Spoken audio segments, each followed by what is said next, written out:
Yo, what is good, everyone? My name is OJ and welcome to the News Essence. Today we have some awesome information from ARMS getting a brand new update, to VIII Lacrimosa of Dana getting an update for when it's launching on PC, and God of War is getting a PS4 Pro bundle that looks like Kratos' kid drew all over it. So a lot of exciting information, so let's go ahead and get right into this. And we're gonna start off with the ARMS. We've got a brand new version 5.2 update that is now available. This adds in some cool modes such as the party crash mode for big time arms to regular battles and more. So Nintendo has released the version 5.2 update for ARMS, adding the party crash mode, big time arms to regular battles. We got 15 new images to the gallery and various fixes and adjustments as well. If you want to see all the images and everything, make sure you hit up the link in the description below. I will go over some of the patch notes just so you guys can kind of get an idea as far as what they added into this one. So the party crash mode, big time arms, can now be selected in regular battle as well. You can try something a little different. Feel free to use it as a handicap as well. Now, prior to the battle, when selecting arms, you can toggle this on and off with the Y button. This feature can be used in versus-fight, but it can't be used in online battles. Now, they added in 15 new images to the gallery, fixed issues where fighters and super armor would not have their arms disabled by electric attacks during a rush attack, fixed an issue where noise would repeatedly play if communication was lost while Dr. Coil had her extra arm out, adjusted abilities for some fighters and arms as well. So the Springtron, Lola Pop had some adjustments. She has increased movement speed when jumping. Also Misango, his rush gauge now fills at an equal rate to other fighters during normal times, so that's not good. People have talked about how he's kind of lower tier. Hopefully that's gonna help things out. There's also some more adjustments to him that made him better. We got Bite and Bark, they fixed some issues there in terms of buffs. Dr. Coil. Also in terms of the arms, the Bub, the Glusherborb, Scully,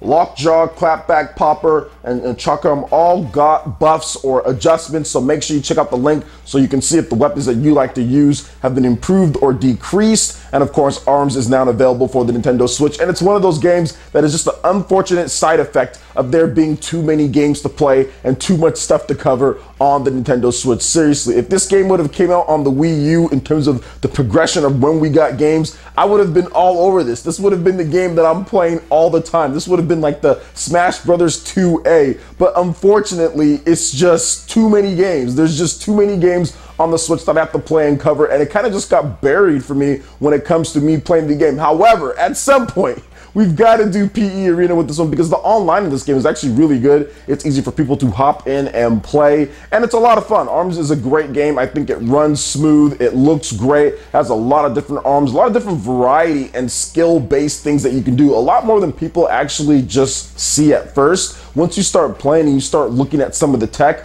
watch the competitive players. Check out Trap Lord Huey on Twitter. That boy, man, he be doing some crazy stuff with ARMS when it comes to Empire Arcadia and what they're doing in the small but competitive community of ARMS. So just check out some of the stuff on YouTube and everything. There's some really cool things that are going on with ARMS, and all these updates that they're still doing to the game is just going to help balance it out even more. I actually watched ARMS at EVO 2018 in Japan, the EVO Japan, and it was crazy seeing all the stuff that those people were doing, man. It was just like, wow, you can do that in ARMS. They're really going at it. So I'm looking for it at some point. Seriously, I need to get back into this one, and I know I've been saying that, but with these updates here, people thought that they were going to be done in terms of the game. Like, once Nintendo said that we're not doing any more characters in terms of bringing new characters to the game, people got all mad and upset and thought that was the end of ARMS. But it's not. It's still going, and the game's actually still selling somewhat worldwide. People are still picking up the game, selling a few thousand copies every single time in Japan and in other places as well. So I'm really happy about that the game can have some staying power, and with these continued updates and patches to balance out the gameplay and formula, you're gonna get people continuing to play. Even though it's not the biggest community out there, that's okay. It's still really strong, it's still going, and it still has people who want to play the game. And online, you can still find matches, no problem at all. So what do you guys think about this brand new 5.1 update for ARMS? Is it gonna get you back into playing it, or are you gonna pick up the game for the first time? Let me know your thoughts in the comment section below. All right, and moving into the next article here, we finally have a release date for VIII Lacrimosa of Dana on the PC, and it's dropping this April. So this is confirmed by the NIS America president as well. So the PC version of VIII Lacrimosa of Dana will launch this April. It doesn't have an exact date within April, but it's coming this April. And this is once again according to the NIS America America president and CEO Takudo Yamashita, which he told the YouTube channel Greg's RPG Heaven in a newly published video clip. Quote, "Translation-wise, there's no problem, but we've had some small issues about porting to the Steam version," Yamashita told the YouTube channel, "because we have to support a lot of different types of machines, so that's why we need to improve the speed and optimize the PC version in a better way. But it is all right to make the announcement about the new release date. Yeah, actually next month in April, we are ready to release the PC version of Ys 8. Ys 8 Lacrimosa of Dana is currently available worldwide for the PlayStation 4 and PS Vita, and it's coming to Nintendo Switch this summer." So basically what's going on here with this, guys, is that Ys 8 Lacrimosa of Dana had a really bad translation problem. Like, really bad translation problem. The game came out last year, at the end of the year, for the PS4 and the PS Vita, but people complained about how bad the translations were. They were just off, they were just not right. It was not good, guys. It was not good. So the game, essentially what they did is that they took it and they said, okay, we're gonna bring a whole new translation team in. We're gonna get everything ready to go, you know, and we're going to prep that for all the different systems. So in January, at the end of January, I think it was like January 30th or so, we got a translation patch for the PS4 and for the PS Vita. So we got that, so it was ready to go. And from what I've seen, it's much better than what they did beforehand after they redid everything. However, the Steam version, they're still working and tinkering on a couple different things. They had some issues. They were hoping to have the PC version ready to go last month, but they weren't able to do so, so they had to delay it, and it looks like April is going to be the day. Now, if you want to know about the Nintendo Switch version of the game, it's coming out this summer, and it's looking to be a late June release based on some of the dates that we've seen out there, but nothing is confirmed at this moment. And all the translation patches and all the updates and everything that they've done to the game will all be included on the cartridge for the Nintendo Switch version. So apparently you won't need to download anything else or anything extra, whereas the PS4 and the PS Vita version, those are updates that you do have to download after you've even installed the game and everything like that. So it's pretty cool that they're finally getting everything situated. This is essentially a new game in my opinion, just because the translation was so bad. And it's not like it came out that long ago, actually. It came out at the end of last year, and that translation was just horrible. So essentially relaunched earlier this year on PS4 and PS Vita, and it's just coming out right now for PC. Hopefully everything goes well. They had some problems kind of optimizing for all the different settings for the PC, but the Nintendo Switch version is looking okay. They had that trailer in the Nintendo Direct Mini the other month, so looking forward to it. So what do you guys think about Ys 8 Lacrimosa of Dana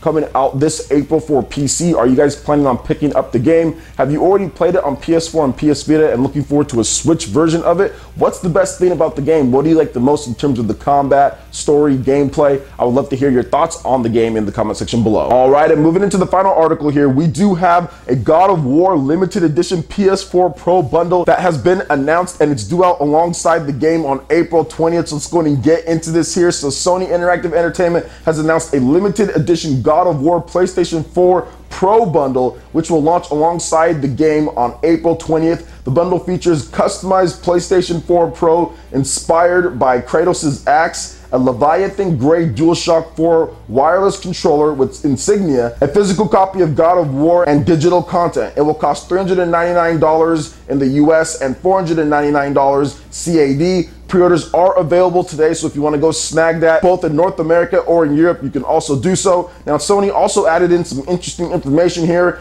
that God of War will output at 2160p for the PlayStation 4 Pro users with a 4K resolution television. Players with HDR displays can also experience the game with HDR lighting and a wide color gamut. And you guys are checking out the trailer as well here for the PlayStation 4 Pro. And I have to say, guys, look, you know, I'm not really big on special edition consoles. I mean, I'll buy one every now and then. I know I have like a Legend of Zelda, the Majora's Mask Special Edition Nintendo 3DS, but really they need to get somebody to help them with this, because it does look like Kratos' kid did draw all over this PS4 Pro. I know that's the design of his axe or whatever it is, or Norse mythology or whatever, but yo, it does not look that good. In my opinion, it does not look that good. Now, it does look unique, so it's something that to have, and like you can look at it and be like, man, that looks just different, you know? But I just don't think the designs look that great for what they were trying to do. Although, since it does stand out, I think some people will be like, yo, you know, I might just go ahead and pick that up if I'm going to be getting the game. PS4 is obviously doing amazing, so I can see why people are just maybe going to pick this one up.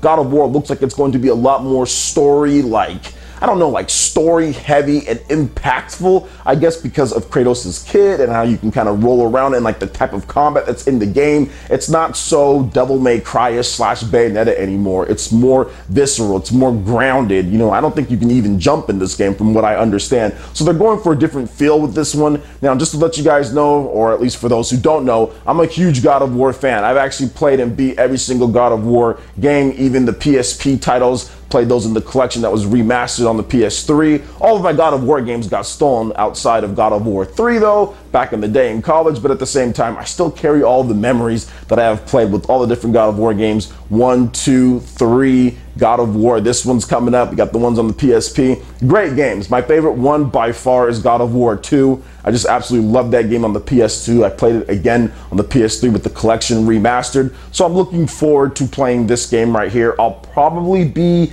getting it. I'm pretty sure I'll be getting it. Maybe a review copy, maybe not. Either way, it doesn't matter. I'm going to be playing it. I'm going to be streaming it with my new setup. I got a new setup coming in tomorrow, so that's Thursday. So it's going to be a lot of fun going through God of War and playing through this style of game, just going through and seeing the story, because that's one thing about God of War that I love. I love the story. I think I might like the story more than the gameplay.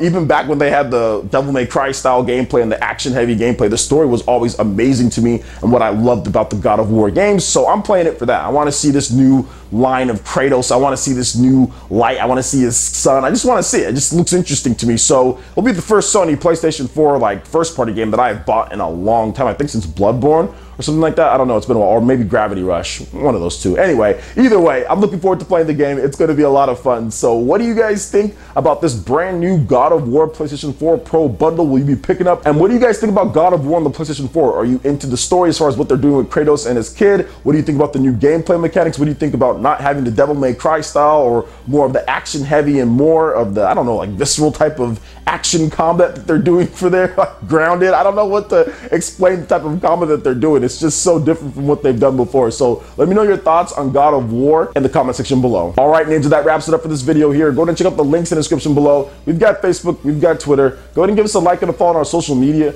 Really helps us spread the content of PlayerSense across the interwebs in addition to YouTube. Also, make sure you check out our Patreon, Twitch, and YouTube live gaming page and consider supporting PlayerSense. When you do so, it gets you access to all sorts of cool benefits, perks, rewards, and emotes via YouTube sponsorship. Hit that like button if you did like this video. Lets me know you guys want more content like this going forward in the future. And subscribe to PlayerSense for the latest RPG, Japanese, and Nintendo gaming news. Thank you so much for watching, and we'll catch you ninja for the next video. Peace.